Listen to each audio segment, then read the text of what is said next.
Uma nova chance. Evangelho de João, comentário de Mário Persona.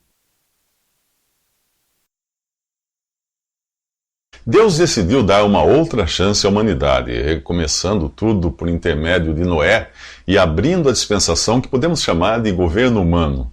Noé recebeu autoridade sobre seus semelhantes, inclusive com poder de condenar à morte aquele que derramasse o sangue de seu próximo. Isso nunca foi revogado por Deus. Ao saírem da arca, Noé e seus filhos encontraram um mundo diferente. A expectativa de vida, que em poucas gerações cairia para os 120 anos, continuaria a cair até atingir a média de 30 anos. Foi só no começo do século XX que a medicina reverteu essa tendência e hoje a média gira em torno dos 70 anos, quase 900 anos menos do que a idade de Matusalém, que era avô de Noé. Nesse novo mundo, Deus deu a carne como alimento e os animais passaram a temer e fugir dos homens, o que não acontecia antes do dilúvio. Tudo ia bem até Noé, o primeiro governador desses novos tempos, sucumbir à embriaguez e cair em desgraça. Como sempre acontece nas dispensações, tudo começa bem e acaba mal.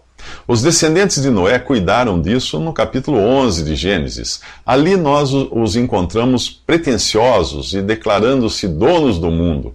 Eles dizem: vamos construir uma cidade com uma torre que alcance os céus. Assim nosso nome será famoso e não seremos espalhados pela terra. Porém, Deus, falando na primeira pessoa do plural aqui, por ser uma ação do Pai, do Filho e do Espírito Santo, declara isso. Eles são um só povo e falam uma só língua e começaram a construir isso. Em breve nada poderá impedir o que planejam fazer. Venham, desçamos e confundamos a língua que falam, para que não entendam mais uns aos outros. O relato bíblico continua dizendo que o Senhor os dispersou dali por toda a terra e pararam de construir a cidade. Por isso foi chamada Babel, que significa confusão, porque ali o Senhor confundiu a língua de todo mundo. O homem havia falhado na inocência, na consciência e no governo humano. Deus agora chamaria um povo para fora da idolatria, na verdade, começando por um homem apenas, e lhe daria uma promessa. Abrão, nome que significa pai exaltado, mais tarde seria chamado de Abraão, ou pai de uma multidão. Deus prometia a ele uma terra, Canaã, e uma posteridade, porém não sem sacrifício. Prefigurando o que o próprio Deus faria séculos mais tarde com seu filho, Abraão recebeu a ordem de sacrificar Isaque, seu filho, em um holocausto a Deus. Aquilo tinha por objetivo provar a fé de Abraão, de que Deus traria seu filho de volta da morte. Uma vez satisfeito, Deus interrompeu o sacrifício e entregou um carneiro para ser morto em lugar de Isaque, filho de Abraão. Anos mais tarde, o sacrifício do Filho de Deus não seria interrompido. O Cordeiro de Deus teria mesmo de morrer. Nos próximos 3 minutos, Deus dá uma chance a um povo teimoso e obstinado, Israel. Depois de pecarem e perderem a sua inocência, Adão e Eva viram Deus sacrificar um animal e fazer vestimentas de peles para eles.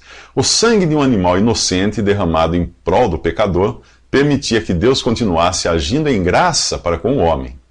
Abel mostrou ter consciência disso, pois também fez um sacrifício de sangue que foi aceito por Deus na dispensação da consciência. Noé deu início à terceira dispensação do governo humano, derramando sangue no sacrifício de animais e aves que ele levara na arca para esse fim. A promessa dada a Abraão em sua dispensação também estava associada a um sacrifício do próprio filho do patriarca, substituído na última hora por um carneiro. A graça de Deus permaneceria disponível ao homem sempre à sombra do sangue de animais inocentes sacrificados em lugar do pecador. Nós encontramos agora os descendentes de Abraão como escravos no Egito e chamados de Israel. Esse foi o nome que Deus deu a Jacó, neto de Abraão, para que fosse o patriarca de um povo ao qual foi dada a lei. A dispensação da lei inicia com o sangue de animais sacrificados nas casas dos israelitas no Egito, para protegê-los do juízo que cairia sobre os primogênitos daquela terra. Deus testava o homem para ver se ele seria capaz de viver pelos padrões divinos. A verdade é que a lei nunca foi obedecida por homem algum, exceto Jesus. A razão é simples. Quem transgredisse qualquer mandamento seria culpado de toda a lei. E um dos mandamentos simplesmente proibia o homem de cobiçar. Experimente parar de pensar em pecar e você acabará pecando em pensamento. Antes da formação da igreja, nunca um povo havia sido tão privilegiado como foi Israel. E nunca antes o homem tinha afrontado a Deus da maneira que esse mesmo povo afrontou ao condenar o seu Messias à morte. A dispensação da lei continuou até Jesus pagar pela transgressão da mesma lei. Não por ele, mas pela nação de Israel. No capítulo 11 do Evangelho de João, isso foi profetizado por Caifás, o sumo sacerdote, que disse assim: é melhor que morra um homem pelo povo e que não pereça toda a nação. João continua explicando que ele não disse isso de si mesmo, mas sendo sumo sacerdote naquele ano, profetizou que Jesus morreria pela nação judaica, e não somente por aquela nação, mas também pelos filhos de Deus que estão espalhados para reuni-los em um corpo. Agora não mais com sangue de animais, mas porém com o sangue do seu próprio Filho, Jesus, Deus podia tratar com o homem em pura graça, na dispensação que leva este mesmo nome. A lei foi introduzida para que a transgressão fosse ressaltada, mas onde aumentou o pecado, transbordou a graça, a fim de que assim como o pecado reinou na morte, também a graça reine pela justiça, para conceder vida eterna mediante Jesus Cristo, nosso Senhor. Isso está em Romanos 5. Nos próximos 3 minutos, Jesus fica num fogo cruzado. 2 homens são pegos em um fogo cruzado. Um é Jesus, atacado de todos os lados pelo povo, clero e soldados. Logo mais ele seria pego em outro fogo cruzado, a cruz. Suas criaturas continuariam a atacá-lo de um lado, enquanto Deus o atacaria de outro, castigando-o por pecados que ele não cometeu. No capítulo 50 de Isaías, o próprio Jesus descreve, de forma profética, o momento em que é coroado de espinhos e vestido com a capa roxa de um rei. Ofereci minhas costas para aqueles que me batiam, o meu rosto para aqueles que arrancavam minha barba. Não escondi a face da zombaria e da cuspida.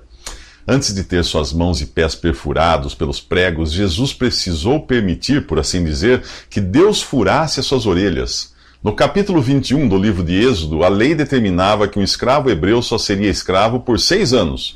Ao 7º ele sairia livre. Porém, se tivesse recebido de seu senhor uma esposa e esta lhe tivesse dado filhos, apenas ele estaria livre. Mas havia uma maneira de mostrar o seu amor pela esposa: recusar a liberdade. Para isso, o seu senhor deveria levá-lo à presença dos juízes, colocar sua orelha de encontro ao batente da porta e furá-la com uma ponta de metal. A madeira do batente ficaria marcada e a orelha do escravo perfurada. Para sempre ele levaria em seu corpo a marca de seu amor pela mulher. No Salmo 40, Jesus profeticamente fala ao Pai: sacrifício e oferta não quiseste, as minhas orelhas furaste.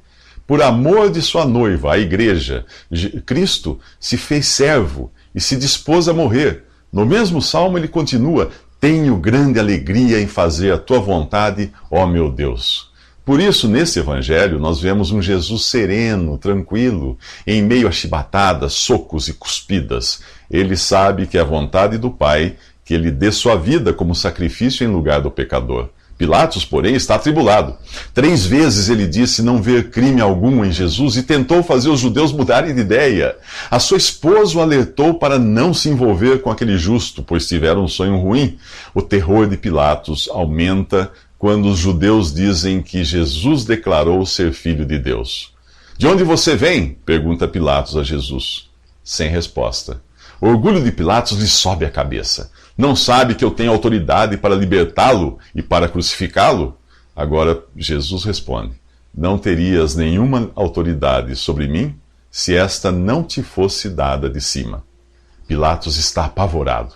Porém, o brado dos judeus é decisivo. Se deixares esse homem livre, não és amigo de César.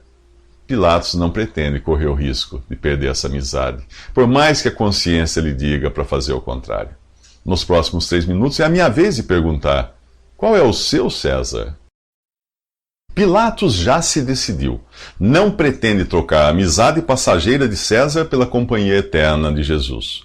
Os judeus gritam histéricos: crucifica-o, crucifica-o, já decididos de que lado preferem ficar. Quando Pilatos pergunta: devo crucificar o rei de vocês? A resposta unânime dos sacerdotes é: não temos rei senão César.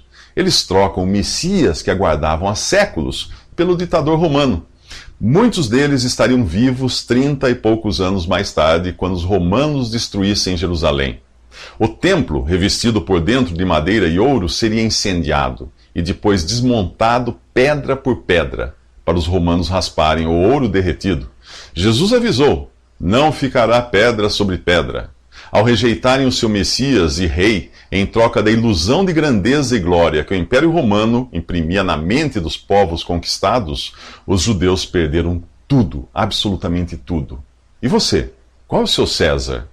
Hoje a Europa, o antigo Império Romano que retorna das cinzas, espera por um líder que restaure suas esperanças de grandeza e glória. Ele virá, a Bíblia diz, mas não é por ele que eu espero. E você? A esperança do cristão é clara. Ele aguarda por seu Senhor, e não pela chegada do anticristo, da tribulação ou de catástrofes globais. As últimas palavras de Jesus em Apocalipse são: venho em breve. A resposta dos que são seus é: amém, vem, Senhor Jesus. Nos seus dias, o apóstolo Paulo já esperava o Senhor vir arrebatar sua igreja. Ele se inclui nesse evento ao dizer: nós, os que ficarmos vivos, seremos arrebatados com eles nas nuvens para o encontro com o Senhor nos ares. Quanto tempo falta para isso? A carta aos Hebreus responde: breve, muito breve, um poucochinho de tempo. No grego, a palavra micron aparece com o sentido de um átimo, muito pouco. Pelo menos é como irá parecer para aqueles que estiverem com Cristo. A espera terá sido desprezível diante da visão daquele para quem e por meio de quem todas as coisas existem. Em sua carta aos Coríntios, Paulo se inclui outra vez entre estes. Num momento, num abrir e fechar de olhos, nós seremos transformados, diz ele. Ele não teria dito nós se esperasse que o evangelho do reino fosse pregado em todo o mundo, que chegasse a grande tribulação, como nunca houve desde o princípio do mundo, e que o anticristo se manifestasse. Ele disse nós, porque ser arrebatado para estar com Jesus era o primeiro evento em sua lista de coisas a se cumprirem. E você, está esperando o quê? Sua agenda é a Bíblia, o calendário asteca ou o Nostradamus? O seu bilhete de embarque está marcado para daqui a um piscar de olhos, ou um ano, ou uma década?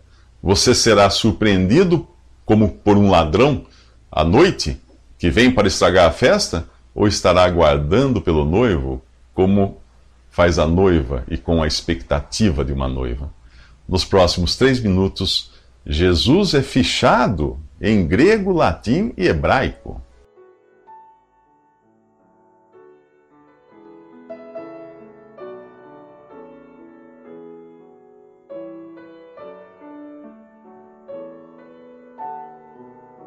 Visite Respondi.com.br. Visite também 3minutos.net.